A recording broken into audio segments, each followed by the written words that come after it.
Catnip, of course, is used to stimulate cats. It almost intoxicates them. It's sacred to the ancient Egyptian goddess Bast, or Bast, cat goddess, also known as Bastet and all sorts of different names. And it's also used in basic healing types of spells.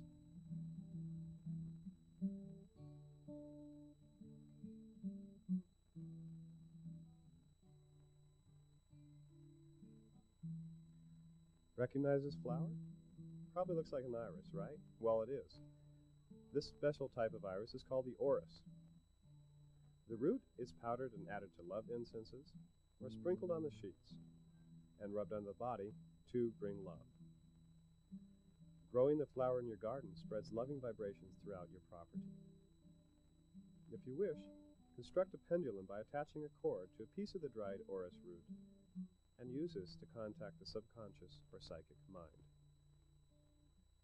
Orris can also be added to any psychic type sachet or incense.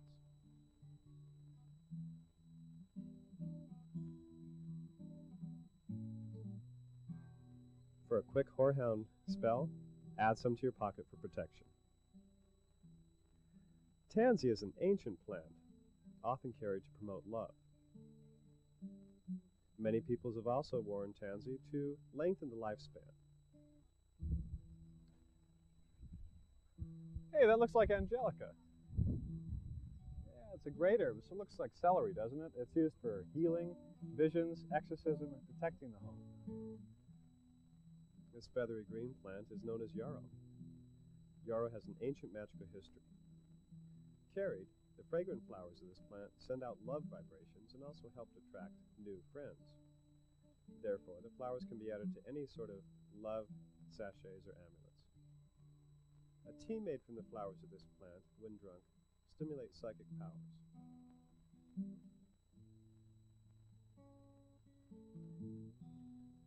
This green plant is known as mugwort. Mugwort isn't as bizarre as it sounds. Mug simply means mother, and wort, W-O-R-T, means herb. Mugwort, when stuffed into a pillow and slept upon, produces vivid psychic dreams.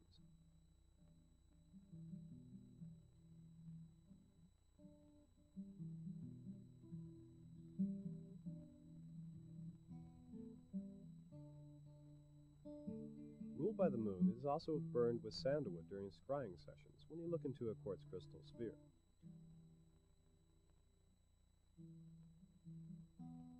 And a brew of mugwort is used to wash quartz crystal spheres or magic mirrors to heighten their abilities to tap our psychic minds. Mugwort is often placed near the bed or worn to promote healing and is carried for protection.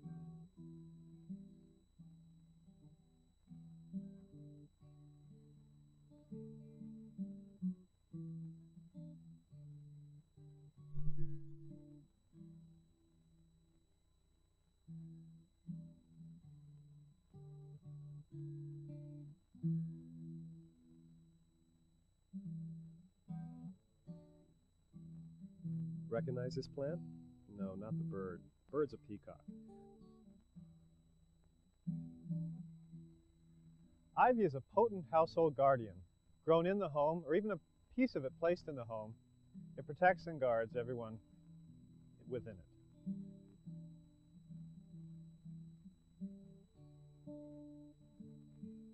This is sandalwood. You've probably never seen it in this form before. This includes blocks, chunks of the wood, and also various products carved with sandalwood. Sandalwood is an herb with ancient spiritual associations. It's often used in protection, healing, and exorcism type of spells.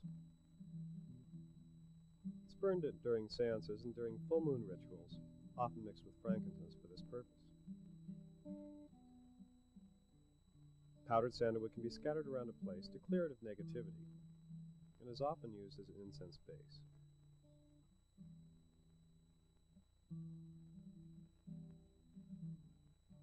This is a very rare herb called wood aloes. It took me years to find some, and I finally found it here in San Diego. It's usually expensive, but well worth the cost. Anciently, the wood aloes was burned to attract good fortune, and was also used in incenses and magical evocatory rites during the Renaissance. These were rituals designed to bring about an actual physical manifestation of a spirit. This isn't my bag, but some people are into things like this.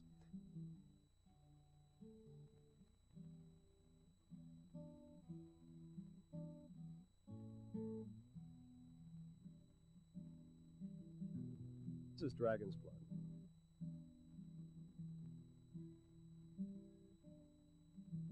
No, it's not the blood of a dragon. It's actually the resin from a tree that grows in the Middle East.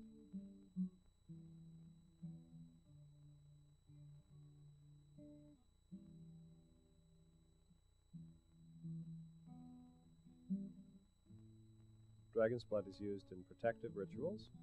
It's used in rituals designed to attract love.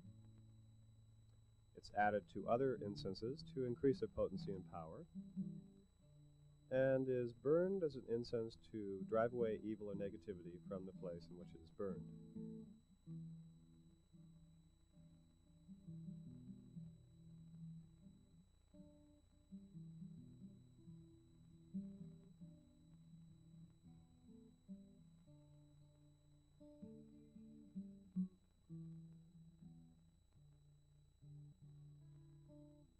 Bet you don't know what this is.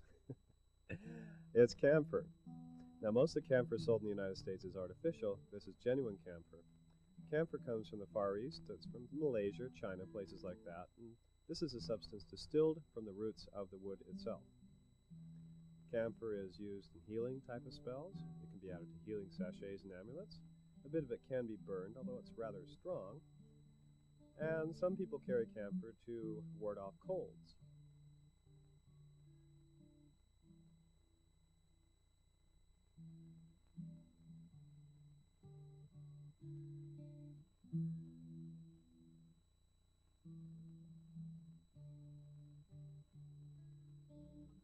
Copal is a herb, actually a gum from a tree that grows in Mexico and Central America. I consider copal to be a New World substitute for frankincense. And it can be used for all the different various purposes that frankincense is used for.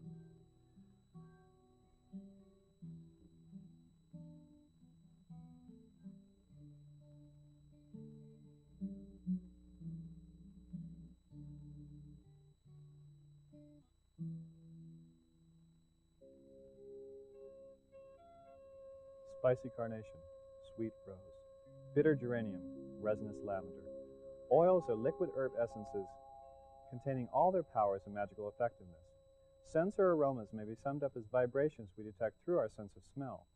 True rosemary oil, for instance, contains most of the energies that the fresh herb itself does. Thus, either the herb itself or its oil can be used in magic with equal effectiveness. I'm talking about natural oils here, or rather oils that have been extracted from plant materials by steam distillation, alcohol extraction, and by other methods. Although you can find a large variety of so-called essential oils in gift shops and other stores, few, if any, of these are unadulterated, and many are completely synthetic. It takes a trained nose to tell the true from the false in oils, the full strength from the diluted. But unless you're prepared to spend several $100s on quality oils, use the ones that feel right to you, that seem to smell the way nature intended. That's most important. $100 an ounce oils are more effective magically because they are true plant oils. But use what you can find, or if you're adventurous, make up a few. You can do this by using a variation of enfleurage, a process whereby the essential oils of flowers or leaves are transferred to a fat or oil. Using a clear, lightly scented oil, such as apricot or safflower, you create a scented oil, not a pure plant oil, but with luck and practice it can come close, and it certainly is magically effective. To make your own oils, you need a large supply of fresh or dried flowers, leaves, or seeds. Scented oils can be made of one ingredient or a combination of several. It's best to start with one herb first. You'll also need a large, open-mouthed jar with a tight-fitting lid, cheesecloth, and a good base oil, such as apricot, safflower, or sesame. Don't use olive oil. Its scent is too heavy for good results. In my book, Magical Herbalism, I described this process, but didn't include the cheesecloth. Since the oil has to be strained periodically, the cheesecloth makes this much easier. Now fill the cheesecloth with enough flowers or leaves to fill the jar. It depends basically how big of a jar you use, how much flowers you actually need, but this is good for our demonstration purposes. Now, put the cheesecloth into the jar and cover it with a light base oil, such as safflower or or apricot.